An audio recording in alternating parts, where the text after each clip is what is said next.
Actually, I've done it since I was 5. Interestingly enough, I was born with a minor defect, and one of the doctors said that maybe if I took ballet or gymnastics, maybe it would help to heal it without me necessarily having surgery. And that's how I got hooked.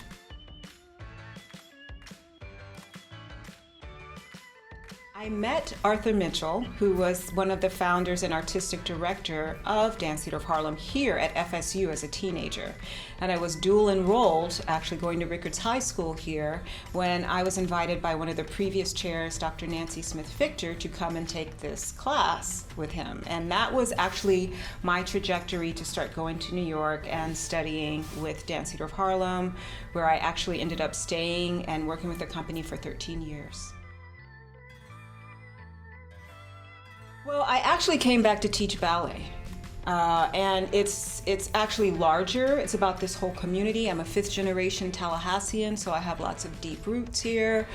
There was a period where I was living in New York where I was getting work done, but I wasn't quite sure what was my next career move. And what I really began to feel was that I've been so fortunate with the career that I've had, it was time for me to pass it on. And so how was I going to be able to start teaching ballet, giving some of the tools and the techniques that I've been graced with during my career? And so Dr. Victor contacted me about a position here, and that's when the shift happened. So I started as an assistant professor and completely studio practice. I teach another movement modality that's more exercise related called gyrotonic and gyrokinesis that I've been able to introduce here. What's wonderful is the inclusivity of our program here has different areas of study, which includes technology, dance photography, and conditioning programs. So it really does allow the students to be able to see the breadth of what dance has, including dance writing, dance science, as well as the rigor of the studio practice that's required as well.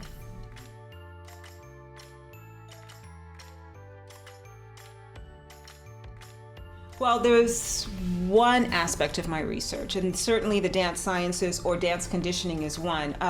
I had injuries, as most dancers do, and so I had to do rehab both at the beginning of my career in New York, and then I just maintained it. Started with Pilates, did that for about 7 years, 3 times a week, as well as then going into work and then rehearsing, dancing / performing. And then there came a point where I switched over to the gyrotonic system, which was called at one point White Cloud Studios. And it just pushed my buttons as a mover because I couldn't figure it out. And I was like, why is it I can't figure this modality out? And it's more circular in range. And by that, I mean it has a circularity about it with the equipment. There are 5 different pieces of specialized equipment that are used, and it's based off the principles of Kundalini Yoga, which basically means that our spine is our lifeline. That's not what it means, but it relates to that. And if we keep our spine happy, healthy, malleable, then usually the rest of our body will also stay healthy, happy, and malleable. So how are we constantly taking care of ourselves? We want our bodies to last for a long time. Movement is important. It's important that we all keep moving. So I feel everyone's a dancer at heart. And if you can tap into what you relate to, what moves you literally on an emotional, possibly spiritual level, but also the body, so that you enjoy whether it's walking, whether it's swimming, biking, hiking, whatever it is, it just energizes you. It keeps you in a way that the mind stays curious. Can stay curious, maybe I should say, but I believe it stays curious, but also attentive, present in the moment, and then also keeps ideas generating. So there's never a point where we're finished.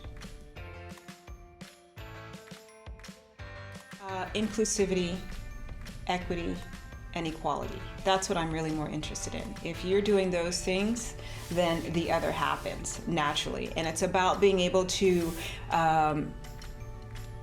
engage, understand, learn about your own culture, as well as being curious to find out about other cultures, and then how we interact. Where are we as a unit, as a human species in terms of the things that we can share that are really complementary to each other or interesting to a point that they're similar, but they just have a different approach, different idea, different take. So it's important. My younger years, I grew up in San Francisco, so I was, surrounded around a lot of different cultures, and I think that's one thing that I always felt like was a part of living, was to be able to interact with different people.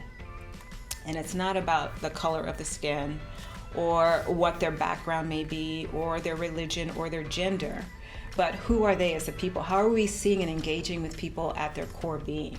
And are we at our core being? How is that? And again, I'm a fifth generation Tallahassean, and I think some of that now resonates with me so much more because my ancestors here, they went through a very different time than I'm going through right now, and I have the privilege of being able to be in a position where I can highlight their lives more as a way of sharing a cultural aspect with other people. So some of the pictures you see of the quilts in here are my grandmother's and my great-grandmother's quilts, and part of that research, actually, that's the other side of it, is I sometimes have done, even here at FSU at the William Johnston building, had an exhibit of her quilts there.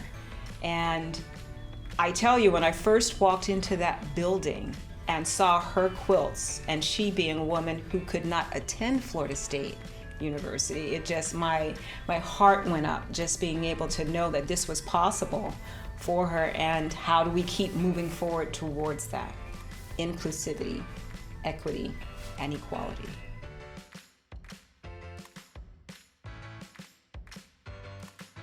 Smile at someone, say hello, give a gift when someone's not expecting it. Going through the toll booth, pay for the person behind you. You see someone who's homeless, you don't have to say anything to them, but go bring them a meal and just hand it to them. Give them some water.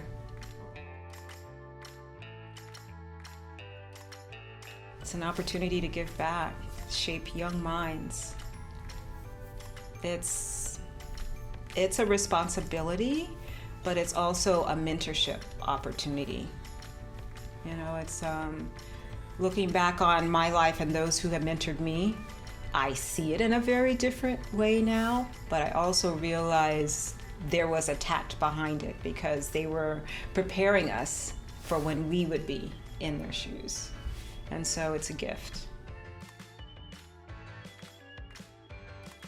Well, the dance department here at FSU has a very special place in my heart because I do also feel like it's part of where I was reared as a teenager. It's where I first met Arthur Mitchell, which then sent me to the trajectory of being in Dance Theater of Harlem. And it's also where I had the chance to get my teaching chops together, being mentored by the faculty here as a colleague, but also realizing and knowing that it's very different teaching a master class than it is training students to become professionals in the field.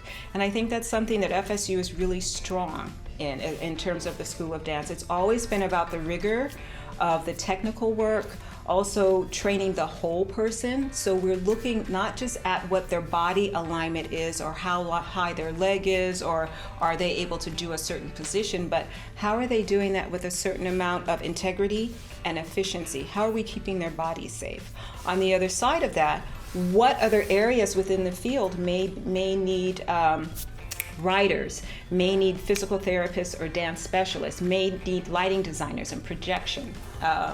Dance film, that's a whole new field right now. We have a whole area with our students who are now beginning to make dance films, and they're learning that here.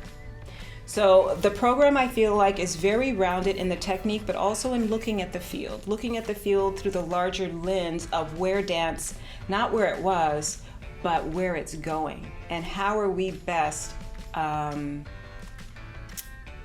training and providing information to the next generation who are going to be the dance professionals out there, be they a choreographer, if they're in a company, starting their own company, if they're moving to Europe, if they are wanting to be a manager of some sort somewhere. How are we giving them the skills? We may not be able to give them everything in terms of preparation. No program can, because we all have our specializations, area of specializations. But how are we molding the person so that they feel that they have the skills and also the confidence to take the risks that are needed in the field to be successful?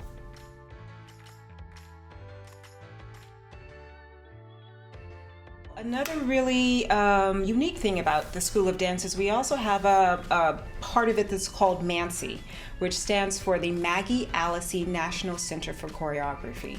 And what that is under the umbrella of the School of Dance, but it is an institution unto itself that brings in artists, emerging artists, legacy artists, to come in and do just work and prepare their work for being performed elsewhere. It's run by Carla Peterson, and it is meant to be, and it's serving the field. So it's not so much meant to be, it is serving the field in that it gives artists a chance to just work on process without having to worry about getting a show up quickly. And it's the only institution of itself living inside a Research One university in the US. And it's more modeled after some of the European institutions, which allows an artist to have the time to cultivate their art, to be able to have the resources to A, do the rehearsals, or B, be in the theater where they can work on the lighting, or sit at a computer because they're doing a dance film. How this ties into the School of Dance nicely is we have these artists who are working in the field, current in the field, coming in and out of the building, and sometimes they're wanting to work with our students.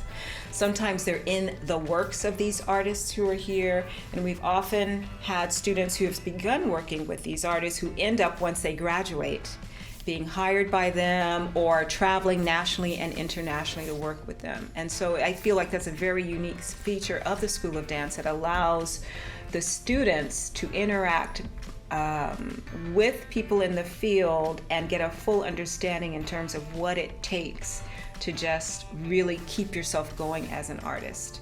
Sometimes I think people feel like you have to be the special one. You just have to have perseverance and a willing spirit.